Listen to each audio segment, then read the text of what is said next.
अस्सलामु अलैकुम वरहमतुल्लाहि वबरकातुहू। गुज़िश्ता हफ़्ते कुछ मशगूलियात थी जिसकी बिना पर आपको आपका एपिसोड फ्राइडे कमेंट बॉक्स नहीं मिल सका। शुरू करते हैं आज आपके प्यारे प्यारे सवालों के जवाबात का सिलसिला और इंशाअल्लाह आज आपके उन सवालों का जवाब दिया जाएगा जो गुज़िश्ता हफ़्ते में रह गए थे।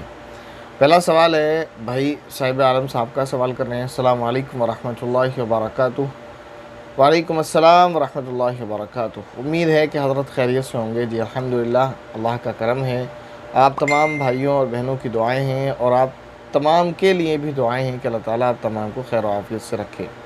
कहते हैं बाद सलाम अर्ज़ ये है कि क्या फ़रमाते हो उलमाए दीन इस कौल के बारे में कि अगर दाढ़ी कटवाने वाला आईने में देख कर यूँ समझे कि मैं दाढ़ी के बग़ैर खूबसूरत लग रहा हूँ तो उसने दाढ़ी का मजाक उड़ाया तो उसका ईमान जाता रहा। अब उसको तजदीद ईमान की भी ज़रूरत है और अगर शादीशुदा है तो तजदीद निकाह की भी ज़रूरत है। देखें, अगर वो दाढ़ी के बग़ैर अपने आप को खूबसूरत समझ रहा है और दाढ़ी की इहानत करता है और दाढ़ी को बुरा समझता है, तब तो ये बात दुरुस्त है जो आपने लिखी है। अगर कोई शख्स दाढ़ी की तौहीन करता है, दाढ़ी की इहानत करता है, दाढ़ी को बुरा समझता है और ये समझता है कि मैं दाढ़ी के बग़ैर बुरा लगता हूँ और दाढ़ी बुरी चीज़ है माअज़ल्लाह, तो फिर तो वही हुक्म है जो आपने यहाँ लिखा है कि ईमान जाता रहेगा और तजदीद ईमान की ज़रूरत है और अगर शादीशुदा है तो तजदीद निकाह की भी ज़रूरत है। लेकिन ऐसा बाद मरतबा ऐसा भी होता है कि इंसान दाढ़ी को तो बुरा नहीं समझता, अलबत्ता क्योंकि वेस्टर्न कल्चर को वो फॉलो करता आ रहा है तो वही उसके ऊपर जो है वेस्टर्न भूत सवार होता है। उसे बेवकूफ़ भी कहा जा सकता है, इसके सिवा कुछ नहीं कहा जा सकता। हाँ, अलबत्ता ये अमल अच्छा नहीं है। ऐसा भी होता है कि आदमी दाढ़ी के बगैर अपने आप को खूबसूरत समझता है लेकिन दाढ़ी की इहानत नहीं करता, दाढ़ी को बुरा नहीं समझता। वो ये नहीं कहता कि मैं दाढ़ी में हूँ तो दाढ़ी बुरी है या मैं बुरा लगूंगा। वो बस चेहरा देखकर ये कहता है कि मैं अच्छा लग रहा हूँ शेव कराने के बाद। तो इसमें फ़र्क है। बहरहाल ये कि इंसान अपनी नीयत को बखूबी जानने वाला है, लेकिन फिर भी दाढ़ी कटवाना फ़िस्क़ है, गुनाह है और ऐसा गुनाह है जो मुसलसल इंसान से चिपटा रहता है। अगर किसी शख्स ने कोई गाली दी किसी को, ये भी गुनाह है, लेकिन जिसने गाली दी तो गाली देते वक्त वो गुनाह हो गया और वो उस वक्त का था। जो भी उसकी सज़ा है वो लिख दी जाएगी, जो भी उसका गुनाह है वो लिख दिया गया। लेकिन दाढ़ी कटवाना एक मुस्तकिल ऐसा गुनाह है कि आप नमाज़ पढ़ रहे हैं तब भी उस गुनाह में मुलव्विस हैं, रोज़ा रख रहे हैं तब भी उस गुनाह में मुलव्विस हैं, सो रहे हैं, जाग रहे हैं, ज़िंदा हैं, मर जाएँ, उस गुनाह में आप मुलव्विस रहते हैं मुसलसल। तो दाढ़ी कटवाना एक मुस्तकिल बहुत बड़ा जुर्म है, तो दाढ़ी आदमी ना कटवाए। इसके बाद भाई अफरोज़ ख़ान सवाल कर रहे हैं इशा की नमाज़ और तंजीम की नमाज़। तंजीम लिखा है इन्होंने, शायद ही टाइपिंग मिस्टेक हो गया होगा क्योंकि जिस वीडियो में इन्होंने कमेंट किया है वो वीडियो का टॉपिक है इशा और तहज्जुद की नमाज़। तो तहज्जुद की नमाज़ के ताल्लुक़ से अगर इनका सवाल है, करें इशा और तहज्जुद की नमाज़ अलग अलग होती हैं क्या? अलग अलग पढ़ी जाती हैं। अगर तहज्जुद ही मुराद है, पहले तो अगर तंजीम वाकई तंजीम लिखा है तो तंजीम की कोई नमाज़ नहीं होती, और अगर ये मिस टाइप हो गया है, तहज्जुद लिखना था किसी तरह तंजीम हो गया है, हो जाता है, तो फिर अलग अलग नमाज़ें हैं। नमाज इशा और तहज्जुद भी और अलग अलग पढ़ी जाती हैं। एक दो क्लिप और हैं, आप उनको देख सकते हैं और अगर आप चाहें तो हमारे व्हाट्सएप पर हमसे रब्ता कर सकते हैं। इसके बाद मोहतरमा ज़किया कमर सवाल कर रही हैं, मुफ्ती साहब अगर कोई गैर महरम बुज़ुर्ग आदमी मुसाफे के लिए हाथ बढ़ाए या गले लगे तो उस सिचुएशन में क्या करें? बराए मेहरबानी बता दें। उसको हटा दें और उससे दूर हो जाएँ। बिल्कुल इजाज़त नहीं है क्योंकि गैर महरम ही है, चाहे बुज़ुर्ग हो या बड़ा हो, और गले लगना तो कहीं तक दुरुस्त नहीं है। मुसाफा करना भी जायज़ नहीं है, लेकिन गले लगना तो और ही बुरी बात है। तो ना गले लगा जाए, ना मुसाफा किया जाए, बिल्कुल उसको दूर कर दिया जाए। और आपने कमेंट किया था कि फ्राइडे कमेंट बॉक्स नहीं आता है तो सवाल जवाब की ताख़ीर की वजह से आपको परेशानी होती है क्योंकि सवालों के जवाब चाहिए होते। तो अच्छी बात है, दीन से दिलचस्पी होना चाहिए। उसके लिए एक काम और कर सकते हैं आप कि फ़िलहाल एक कोर्स हमारा चल रहा है, बेसिक इस्लामिक कोर्स, जो बिल्कुल फ्री है। उसे आप ज्वाइन कर सकते हैं और उसमें काफ़ी सारी चीज़ें हैं। तो व्हाट्सएप पर आप रब्ता करें, आपको वो सारी चीज़ें मालूम हो जाएंगी। उससे इंशाल्लाह आपको काफ़ी इल्म में इजाफ़ा होगा। इसके बाद इनका दूसरा कमेंट है, कह रही है मुफ्ती साहब सवाल ये है कि नफिल नमाज़ों के बाद भी तस्बीह फ़ातिमा पढ़ना और दुआ मांगना वाजिब है?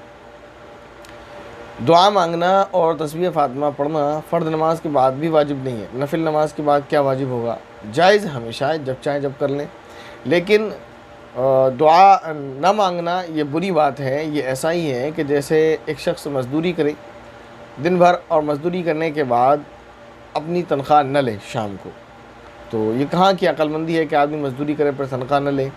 या इसी तरह एक आदमी जॉब कर रहा है, महीने भर उसने काम किया, मेहनत की और उसके बाद अपनी सैलरी लेने नहीं गया या उसने अपनी सैलरी नहीं ली किसी भी तरीके से, या सैलरी दी जा रही थी तो वहाँ नहीं गया, तो ये अक्लमंदी की बात नहीं है। तो इसी तरह नमाज़ पढ़ने के बाद, ख़ास तौर पर फ़र्द नमाज़ पढ़ने के बाद दुआ न मांगना, ये अक्लमंदी की बात नहीं है। नफिल नमाज के बाद अल्लाह ताला तौफीक दे तो दुआ मांगे, ना मन करे आपको तो ना मांगे, कोई ना मांगने पर गुनाह नहीं है। हाँ अलबत्ता दुआ मांगने से बेजार हो जाना कि दुआ ही ना मांगे मुसलसल इंसान, तो फिर अल्लाह ताला ऐसे बंदे से नाराज़ होते हैं। दूसरा सवाल इनका ये है कि अगर रिश्ते के लिए अपनी फ़ोटो भेजनी हो तो उस लड़के के ही फ़ोन पर बाल कट खुले हुए हो तो फ़ोटो भेज सकते हैं। ये सवाल करने की ज़रूरत मैं समझता हूँ नहीं थी। कितनी देर लगती है एक ऐसा फ़ोटो खींचने में जिसमें आपने हिजाब किया हुआ हो, यानी स्टॉल पहना हुआ हो, दुपट्टा अच्छी तरह से किया हो, तो ये सवाल करने की ज़रूरत नहीं है और इस तरह के फ़ोटो भेजना दुरुस्त नहीं है। तमीज़ के फ़ोटो खींचें और तमीज़ से उसको भेजें। फिर इसके बाद मोहतरमा निखात खान साहिबा सवाल कर रही हैं, हज़रत एक कन्फ्यूज़न है, क्या रुक़ैया ज़ैनब रज़ियल्लाहु ताला अन्हुमा और उनके बच्चे अहले बैत में नहीं हैं, फिर आपने उम्मे कुलसूम रज़ियल्लाहु ताला अन्हा को क्यों छोड़ दिया? तो जैसे आपने हज़रत उम्मे कुलसूम रज़ियल्लाहु ताला अन्हा को छोड़ दिया, अगर भूल कर छोड़ दिया तो और बात है, और अगर कस्दन छोड़ा है तो पता नहीं, मैं नहीं कह सकता। तो वो मसला ये नहीं है। जो क्लिप आपने देखा है जिस पर आपने सवाल किया है कि इनके नाम नहीं है, तो आपने एक नाम और छोड़ दिया, तो मैंने बता दिया हज़रत उम्मे कुलसूम रज़ियल्लाहु ताला अन्हा। अब सवाल ये है कि क्या ये लोग अहले बैत में नहीं, तो उसका जवाब ये है कि वो जो वीडियो बनाया गया वो एक ख़ास नज़रिए के जवाब में, एक नज़रिया है। मिसाल के तौर पर आपको मिसाल देकर मैं समझाता हूँ। एक नज़रिया ये है, कोई शख्स ये कहता है कि सेब, आम, केला, अमरूद, सेब, आम, केला, अमरूद बस यही फल हैं, इसके अलावा कोई नहीं है। तो उसको जवाब ये दिया गया, नहीं भाई तरबूज भी फल है। वो और ख़ास तौर पर वो ये कहता है कि तरबूज फल नहीं है, वो ये कहता है सेब, आम, अमरूद, और क्या बोला था, चलें, केला, सेब, आम, अमरूद और केला ये फल हैं और तरबूज नहीं है। उसका ये कहना है ख़ास तौर पर कि तरबूज फल नहीं है। तो उसको जवाब ये देना था कि भाई तरबूज भी फल है। अब इस पर कोई सवाल करने लगे, यार तरबूज के अलावा भी पाइनएप्पल है और खरबूजा है और भी दूसरे फल हैं, आपने उनका नाम क्यों नहीं लिया? तो वही बात है कि जवाब ये देना है जिसका उसने इनकार किया है। उनका अक़ीदा ये है कि अहले बैत में सिर्फ वो 4 हज़रात दाखिल हैं और अज़वाज मुतहहारात अहले बैत नहीं है, जो बात उन्होंने लिखी है और उनका अक़ीदा है। अल्लाह ताला उनको हिदायत नसीब फरमाए।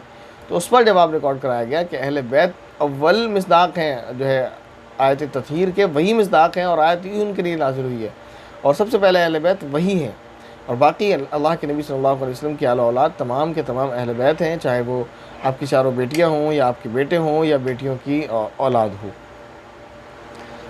इसके बाद सवाल है मोहम्मद शाहिद जमाल अंसारी साहब का, सवाल कर रहे हैं, अस्सलाम वालेकुम। वालेकुम अस्सलाम रहमतुल्लाहि व बरकातुहू। ख्वाब में नबी को या सहाबा को या ताबाइन, बाबाइन लिखा आपने, बाबाइन नहीं ताबाइन, या तबाए ताबाइन बुज़ुर्ग हों, इनको ख्वाब में देखना फ़जीलत सबकी एक जैसी है या अलग अलग है? रुतबे के तरीक़े से बताएं।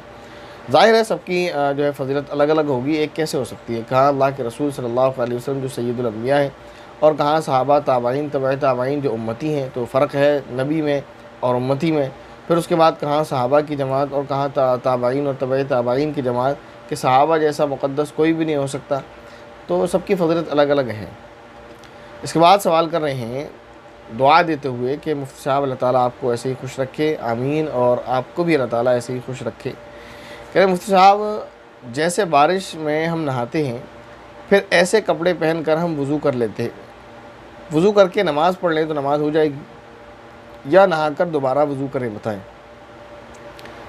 समझ में नहीं आया। बारिश में हम नहाते हैं फिर ऐसे ही कपड़े पहनकर हम वज़ू करके नमाज़ पढ़ लें तो नमाज हो जाएगी या नहाकर दोबारा वज़ू करें?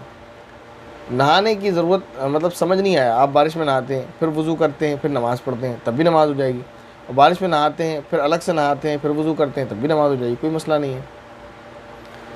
इसके बाद मोहतरम साहिब आलम साहब सवाल कर रहे हैं, उनका सवाल जो लिखा हुआ है वो पढ़ लिया है, वो समझ जाएंगे। वो ये कह रहे हैं कि उनका ये जो कमेंट है ना, आखिर में उन्होंने लिखा है कि मुफ्ती साहब ये अवाम का तरीक़ा किस हद तक ठीक है, जवाब देकर शुक्रिया का मौका दें। तो ज़ाहिर आप समझ गए होंगे कि आपका कौन सा सवाल है। तो उसका जवाब ये है कि ये अक़ीदा अवाम का क़तअन दुरुस्त नहीं है, बिल्कुल नाजायज़ है, गलत है।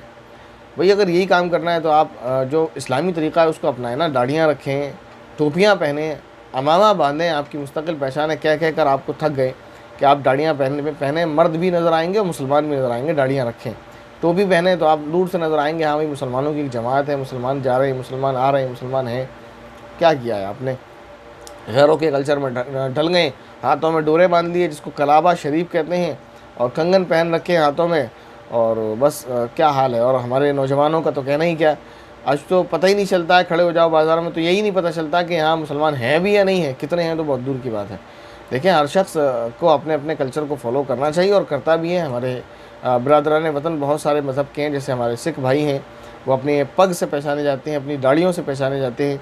हमारे हिंदू भाई हैं वो टीका लगाते हैं बहुत सारे, और इसी तरह हमारे जो सिख भाई हैं वो कंगन वगैरह पहनते हैं, और उनके लिए लाजमी जुज़ है, वो कंगन पहनते ही हैं, दाढ़ी रखते ही हैं और पग पहनते ही हैं। लेकिन एक मुसलमान है, पता नहीं इन पर क्या मुसीबत आन पड़ी है, अल्लाह ताला माफ़ फरमाए, कि इन्होंने अमामे को उतारा, टोपी को उतारा, दाढ़ी को काट दिया, अपनी चीज़ को तो छोड़ा, गैरों की चीज़ को अपना लिया। अल्लाह हिफाजत फरमाए। इसके बाद मोहतरमा ज़किया कमर सवाल कर रही हैं, मुफ्ती साहब हराम काम कौन कौन से होते हैं, हम कैसे पता लगा सकते हैं कि ये चीज़ इस्लाम में हराम है, बराए मेहरबानी इस मसले को हल कर दें।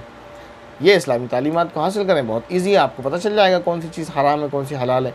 ऐसे क्या बताएं आपको, बहुत सारी चीज़ें हराम है, किसी का दिल दुखाना हराम है, किसी को गाली देना हराम है, चोरी करना हराम है, गीबत करना हराम है, ये सारी चीज़ें हराम और गुनाह है, नहीं करना चाहिए। तो आप इस्लामी तालीमात जो है सीखें, पढ़ें, तो इंशाल्लाह आपको मालूम हो जाएगा। इसके बाद इनका सवाल है, मुफ्ती साहब नमाज में कितनी आयत पढ़ना चाहिए, क्या 3 पढ़ना चाहिए, बराए मेहरबानी वजाहत कर दें। कम से कम 3 आयतें पढ़ना ज़रूरी है, तो कम से कम 3 आयतें पढ़ें आप, और ज़्यादा से ज़्यादा जितना ज़्यादा पढ़ें आप, कोई पाबंदी नहीं है, और कम से कम आप 3 आयतें पढ़ें, 3 छोटी आयतें, मसलन इन्ना आतीना कल कौसर फसल्लि लिरब्बिका वनहर इन्ना शानिअका हुवल अब्तर, ये 3 छोटी आयतें मुस्तकिल एक सूरत भी हैं, तो 3 छोटी आयतें ये पढ़ लें, यानी एक सूरत या कोई किसी भी सूरत की 3 आयतें पढ़ लें छोटी। लेकिन ख्याल रखें अर्रहमान अल्लमल कुरान खलक़ल इंसान, इन 3 आयतों में नमाज नहीं होगी, तो बस इस बात का ख्याल रखते हुए आप नमाज़ पढ़ें। बड़ी आयतें हों 3 भी, मतलब जैसे अम्मा यतसाअलून अनिन नबइल अज़ीम, इस तरह जो 3 आयतें आप इस तरह की पढ़ लें तो आपकी नमाज़ हो जाएगी। इसके बाद भाई अबू दर कुरैशी सवाल कर रहे हैं, मजबूरी में कोई औरत शौहर की हराम कमाई खाए तो क्या उसकी दुआ कबूल होगी। देखें, औरत और बच्चों के लिए हराम कमाई का क्या हुक्म है, वो मुस्तकिल 2-3 क्लिप्स में आपको बता दिया गया है, एक आपने उसमें से देख भी ली है, और हैं वो देख लें आप। क्योंकि औरत का नानो नफ़क़ा शौहर पर लाजिम होता है, तो शौहर की ज़िम्मेदारी है कि वो बीवी को हलाल कमाई लाकर खिलाए, और बीवी की ज़िम्मेदारी है कि हत्तल इम्कान कोशिश करें कि वो हराम से बचे, और जो है हलाल कमाई का अगर अल्लाह ताला ज़रिया बना दे तो वो इख्तियार कर ले, उसी से खाए, बेहतर है। और रहा मसला दुआ कबूल होने न होने का, तो एक तो शरई मसला ये है कि जो आपको बताया कि हराम कमाई में से वो औरत खाए या ना खाए, और दुआ की कबूलियत का मसला ये है कि उम्मीद की जा सकती है अल्लाह की ज़ात से, क्योंकि वो मजबूर हैं, तो इंशाअल्लाह उसकी दुआओं पर जो है इस तरह असर नहीं होगा कि उसकी दुआएं कबूल ना हो, इंशाअल्लाह उसकी दुआ कबूल होंगी। इसके बाद सवाल है, मोहतरमा नुसरत खान साहिबा का सवाल ही कर रही हैं, अस्सलाम वालेकुम मुफ्ती साहब। वालेकुम अस्सलाम रहमतुल्लाहि व बरकातुहू। नमाज़ पढ़ते वक्त अगर हम किसी आयत को या किसी लफ्ज़ को 2-3 बार रिपीट करें ताकि वो सही हो जाए, सही से अदा हो जाए, तो क्या ये मकरूह है, मकरूह अमल है। जैसे ये आयत वमा अदराका मा लैलतुल क़द्र, अगर इस आयत को हम एक बार पढ़ें और क़द्र ये अल्फाज ये लफ्ज़ ठीक से अदा नहीं हुआ, इसलिए फिर से सिर्फ मा लैलतुल क़द्र पढ़ लें तो क्या नमाज़ हो जाएगी।